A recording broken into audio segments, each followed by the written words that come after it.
समस्त दर्शक बंधु मन के जुहार और आपण मैंने पढ़ा पकाबार लगे जाऊन कि तली पकाबार लगे जाऊन बोले पहला काଣା ध्यान देवा कथा जेनटा जानू देखुन जेनटा कि बोतरी आरो अछरा पला जेनटा कह जाऊे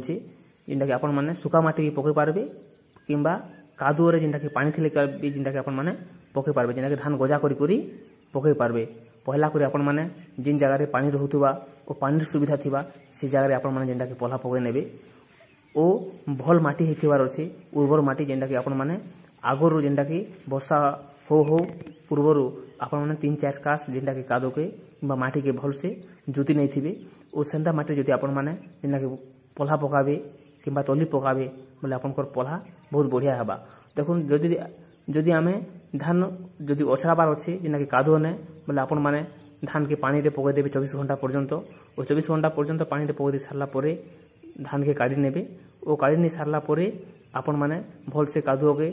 कपर माध्यम रे किंबा लुटाबेटर माध्यम रे समान करी करी आपण माने पकई नेबे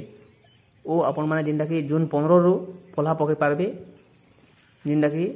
जुलाई 15 पर्यंत आपण माने एते दिन भितर जेनटा कि पल्हा पकई नेबे ओ आपनकर पल्हा भी बहुत बढ़िया हेबा ओ जेनटा कि जदि आपनकर पल्हा रे भी जेनटा कि घास रहउजे घास के भी घिची नेबे ओ बहुत सफा करबे जेनटा कि आपनकर पल्हा भी बहुत बढ़िया रहबा ओ नियम हिसाब जिनटा आपण माने देखि पाउछन ई हिसाब जिनटा कि आपण माने जिनटा कि समान कर नेबे और नाली माध्यम कर देथिबे ओ से हिसाब जिनटा कि आपण माने पानी भी जिनटा कि टाइम रे जिनटा कि पानी पल्हा के लगाबार सुविधा रखिथिबे ओ से हिसाब आपण माने पल्हा पकई नेबे